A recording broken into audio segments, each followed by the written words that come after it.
So our chapter is chapter 18, and that is on social welfare, and that is entitlement programs that are from the federal government.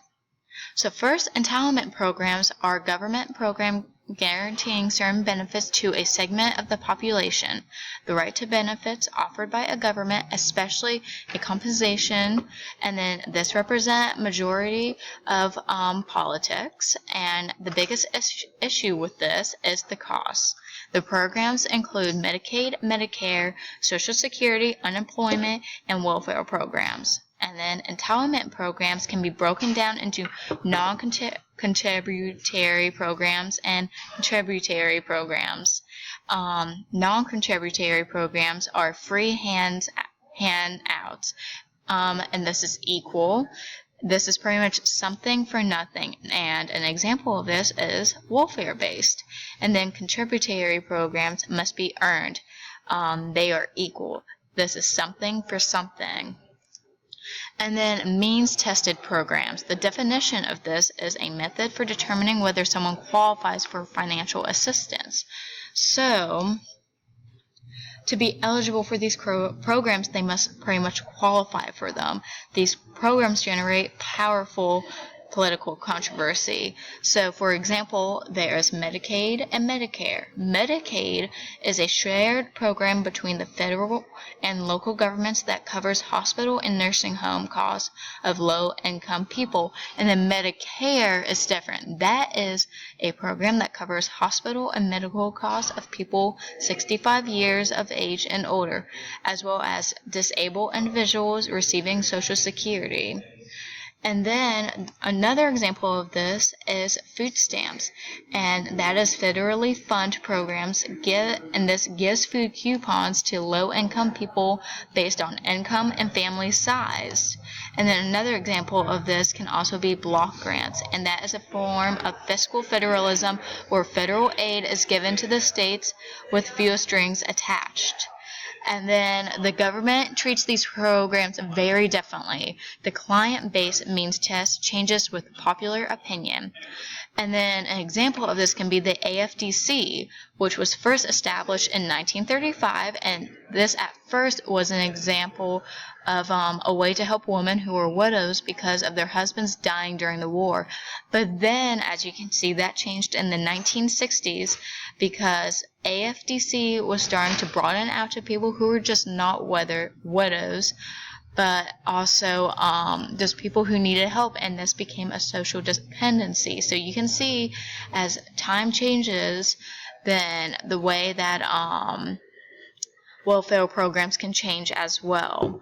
And this is also why it's controversy, because some people feel like others do not deserve the welfare because not everyone tries to work for it for the best. And then next, who's getting what? So the income distribution, the shares of the national income earned by various groups. And then the distribution of the income across segments of the American population is quite uneven. And then income, the amount of money collected between any 2 points in time. So example of this could be a week or per year. And then wealth, the amount already owned. And then studies of wealth display even more inequality of those of income. So example of this could be stocks, bonds, bank accounts, cars, and houses. And then one last thing to also keep in mind is workfare, and that is an alternative to traditional welfare, where an individual is trained to work instead of receiving welfare. Okay, who's poor in America? The census of median income in 2005 was $46,326. And the poverty line is the estimated minimum level of income needed to secure necessities of life. And the U.S. poverty line in 2005 was $15,277 for a family of 4 or less, and that is in terms of money. And going into that, 12.6 Americans were living in poverty at the time. The NC, North Carolina poverty line, as of 2012, was $23,282 for a family of 4 or less. And something to keep in mind is a safety net, which is a minimum government guarantee that ensures that individuals who are living in poverty will receive support in the form of social welfare programs. And the poverty line is very concentrated, meaning that it is deeply rooted within African Americans, Hispanics, unmarried women, and inner city residents. So those are the people who are benefiting from it the most and who are most populated within the poverty line. This also plays into the feminization of poverty, which is an issue of unmarried mothers and their children who are struggling. And this group is much more likely to take part in poverty, and this is an issue that continues to rise more and more. And this poverty can play, a factor of poverty can be whether it is divorce, job setbacks, childbirth, and deaths in the family. Those are things that can cause people to fluctuate in and out of poverty at a time, and therefore it's very hard to see who is in poverty when, because it's fluctuating all the time. And this plays into the fact that 50.4% of Americans have experienced at least 1 year of poverty in their lifetime. And so it's really honestly just a snapshot of poverty instead of a moving image, because the statistics given don't play out the same each year as it goes on. So here's an image that shows the wealth distribution in America and the socioeconomic divide that exists. So it's saying that the wealth of the top 1% of Americans exceeds the combined wealth of the bottom 90%. So what the middle and lower classes are making, they may be a greater number than the top 1%, but they are making much less than the billionaires and millionaires of the world. So where the money is densely located is not where the population is densely founded. So government spends 1 out of every $3 on the American economy, whether it be to benefit or to hurt the people, and so it has a major impact on citizens' wealth and income. And in particular, there are 2 principal ways in which the government can affect a person's income. This can be by them manipulating incomes through its taxing powers, or the government can affect income through its expenditure policies. And this was established through the 16th Amendment, which established a federal income tax. And fiscal federalism are taxes that have a substantial difference in national, state, and local power by changing the distribution of monetary resources. And the top 3 ways this is done is through income tax, sales tax, and property tax. And so progressive tax, though, is part of the big 3, which is progressive tax, proportional tax, and regressive tax. But progressive tax takes a bigger bite from the incomes of the rich than those from the poor. And an alternative to this would be a flat tax, which is also can be known as a proportional tax, which takes the same percentage from everyone, rich and poor alike. So it doesn't matter if you're in the upper class or the lower class, you're still getting taxed the same exact amount.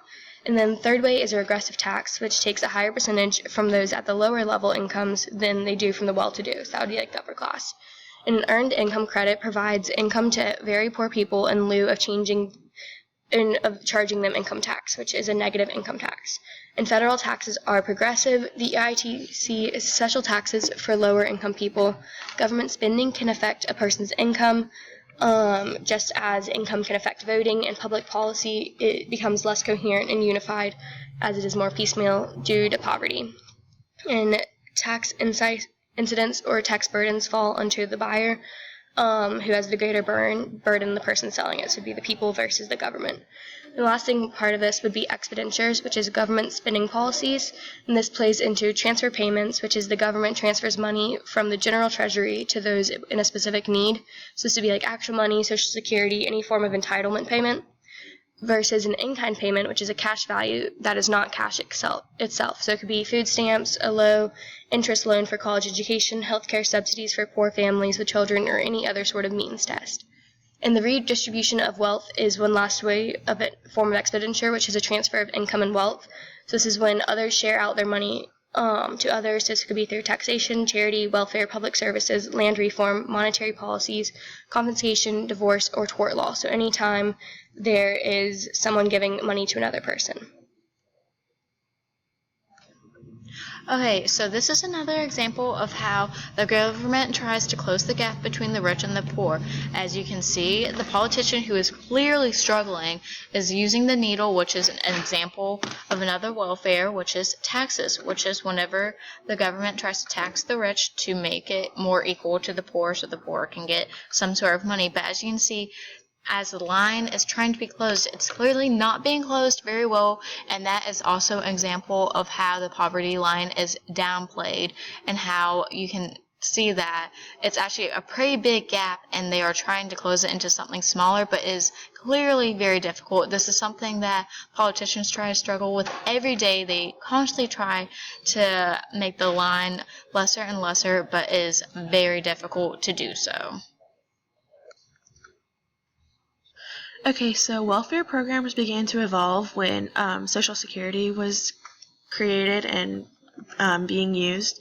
So the Social Security Act of 1935 was the federal government's first major action towards protecting people against absolute poverty, and this created the Social Security Program and the AFDC, or the Aid to Families with Dependent Children, which is a national assistance program for poor children.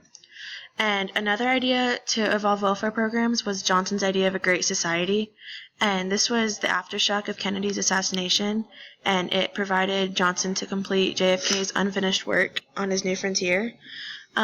Since Johnson had 11 months left of Kennedy's presidency, he wanted to prove to American voters in that time that he deserved the presidency in his own rights, and he declared a war on poverty and created many new social welfare programs. When Ronald Reagan became president, he kind of took what Johnson did and put his spin on it, but it kind of turned into the opposite of what Johnson had planned, because Reagan cut welfare benefits and removed people from benefit rolls, and attitudes towards welfare became race-coded, which is the belief that most people on welfare were African Americans, and conservatives argued that welfare programs discouraged the poor from solving their problems. And the welfare reform of the 90s was kind of a mix of Reagan and Johnson's ideas, and this created the Personal Responsibility and Work Opportunity Act, which that allowed people to be on welfare, which is what Johnson had pictured, but the people on welfare had to find work within 2 years, which is Reagan's idea. And people on welfare had a lifetime limit of 5 years, and each state was to receive a fixed amount of money to run its own welfare program. Okay, the future of welfare. Entitlement programs living on borrowed time, aka Social Security. This includes the New Deal, the elderly, and the growth of Social Security. Social Security has grown rapidly since 1935, adding Medicare in 1965. Employers and employees contribute to the Social Security Trust Fund bank account into which Social Security contributions are deposited and used to pay out eligible recipients. The trust fund as a ratio of workers to beneficiaries is narrowing. The problem with this is that the number of Social Security contributors workers is growing slowly while the number of recipients retired is growing rapidly. At some point, currently 2038, it's projected that payouts will exceed income. Solutions of cutting benefits or raising taxes are hard choices. Many people want taxes to be low, but it's not very realistic. George W. Bush tried and failed to reform Social Security. Bush proposed diverting 2% of Social Security contributions to private retirement funds, private savings accounts. The problem with this is that Social Security trust funds would run out of money very quickly as people would put their money into private savings accounts, or the government would have to borrow trillions of dollars. Social Security reform failed. Many industrialized nations are more generous than the United States, but the tax rates are higher in those countries than in the United States. Other countries have worked to reform their welfare programs as their programs are in trouble too. Social welfare policy and the scope of government. The growth of government has been driven by the growth of social welfare policies, which grow generation by generation. Democracy and social welfare.